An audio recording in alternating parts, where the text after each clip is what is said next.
Sensation Alpes. Sensation Alpes. La radio de Pradely-Saumont. Pradely-Saumont. Pradely-Saumont. 50 ans de ski.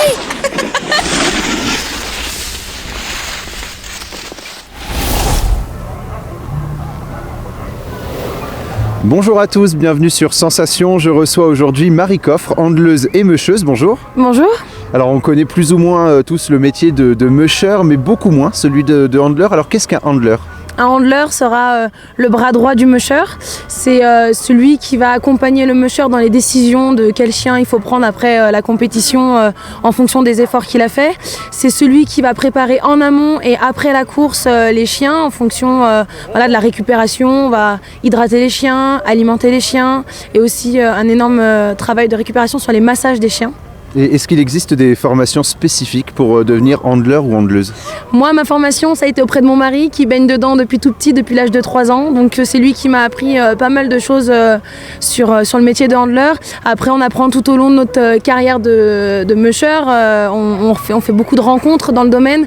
On rencontre aussi beaucoup de vétérinaires, de professionnels, d'ostéocanins avec lesquels on apprend énormément de choses et on apprend tout au long de notre carrière de musher. Et vous l'avez un petit peu évoqué, hein, le handler est toujours en complément du musher. Les deux finalement ne peuvent jamais se dissocier ? Non, c'est compliqué. Un musher, s'il est tout seul, ça va vraiment être compliqué pour lui de tout gérer. Il y a énormément de fatigue après les étapes de compétition, donc c'est hyper important d'avoir des handlers avec lui. Après, les rôles peuvent s'inverser. Mon mari devient handler, moi je deviens musheuse sur d'autres compétitions. Voilà. Et quelles sont les compétences principales à avoir pour être handler ou handleuse ?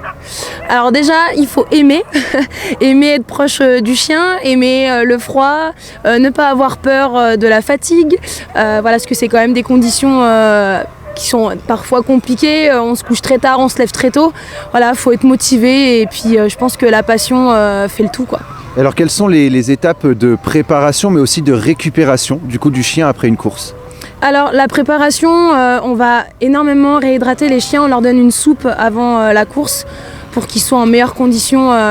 On les promène aussi en liberté avant pour qu'ils puissent s'échauffer un petit peu.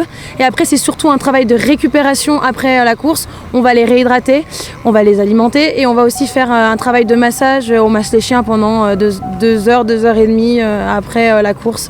Et parmi tout ça, quel est le point le plus important finalement dans la récupération du chien ? Le point le plus important, je dirais que la réhydratation est quand même primordiale, mais après un chien qui s'alimente pas non plus, tout ne va pas les uns sans les autres, quoi. C'est important alimentation et réhydratation en premier lieu. Après c'est quand même bien de pouvoir masser les chiens et s'en occuper.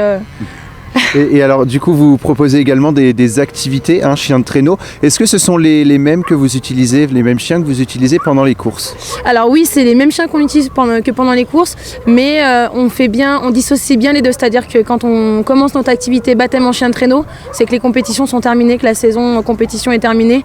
Parce que si on mélange les deux, on peut casser le rythme de nos chiens, on peut les démotiver, ils peuvent ne plus savoir en fait sur quel tour jouer. Donc du coup c'est bien de dissocier les deux. Nous quand on arrête la compétition, c'est qu'on peut commencer les baptêmes. Et alors vous êtes handleuse mais aussi mûcheuse. On entend plus souvent parler des mûcheurs que des mûcheuses. Est-ce que ça a été compliqué finalement de vous faire une place dans l'activité, dans le sport de mûcheur ?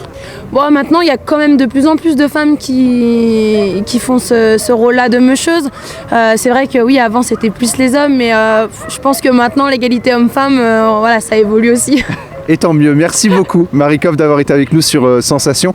Donc je rappelle que vous êtes mûcheuse handleuse et que vous proposez des activités au sein de la station Pradely-Saumont.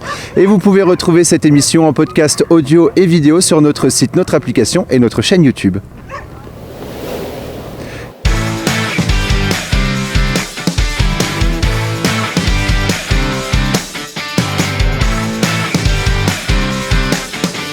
Pradely-Saumont. Pradely-Saumont. 50 ans de ski.